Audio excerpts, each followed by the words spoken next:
Hello, welcome to my channel CNCR science and math concept. हम यहाँ पर question कर रहे हैं क्लास 10 मैथ्स। टॉपिक है रैशनलाइजेशन और क्वेश्चन कहता है simplify fifth root of 16 multiplied fifth root of 2। और पार्ट 2 कहता है डिवाइड फोर्थ रूट ऑफ 243 को फोर्थ रूट ऑफ 3 से डिवाइड करना है। तो हम पहले फर्स्ट पार्ट करते हैं। फर्स्ट पार्ट है fifth root of 16 multiplied by fifth root of 2। अब हमारे पास एक रूल होता है कि अगर हमारे पास m रूट a को हम मल्टीप्लाई करते हैं m रूट b से, तो इसे हम लिख सकते हैं m रूट a b। तो उसी रूल को यूज करते हुए हम इसे लिख सकते हैं फिफ्थ रूट ऑफ 16 इंटू 2। अब 16 को हम 2 के फैक्टर्स में लिख सकते हैं 2 into two into two into two और एक 2 हमारे पास और है।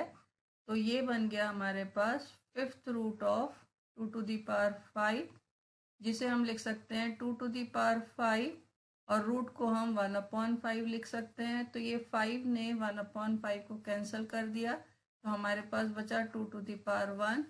तो जो क्वेश्चन हमें दिया है उसका आंसर बन गया 2। अब हम सेकेंड पार्ट करते हैं। सेकेंड पार्ट में हमें बोला है कि फोर्थ रूट ऑफ 243 को फोर्थ रूट ऑफ 3 से डिवाइड करना है। फोर्थ रूट ऑफ 3 से हमें इसे डिवाइड करना है। यहाँ पर भी हमारे पास एक रूल है, mth रूट ऑफ a को अगर हम mth रूट ऑफ b से डिवाइड करते हैं तो इसे हम लिख सकते हैं mth root of a upon b। तो इसी रूल को यूज करते हुए यहाँ पे हम इस क्वेश्चन को सॉल्व करते हैं। तो इसे हम लिख सकते हैं fourth root of 243 divide by 3।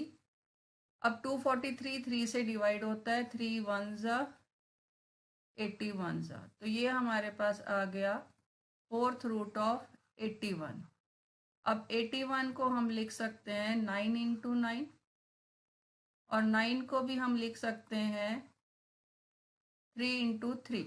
तो ये बन गया 3 इंटू 3 इंटू 3 इंटू 3। तो हमारे पास 3 भी 4 टाइम्स आ गया, तो इसे हम लिख सकते हैं that is equals to 3 to the power 4 to the power 1/4। अब इस 4 ने 1/4 को कैंसिल किया, तो ये बन गया 3। तो हमारे को जो गिवन क्वेश्चन है उसका आंसर आ गया 3। That is all for this question. Keep watching my other videos for more challenging question and do subscribe my channel.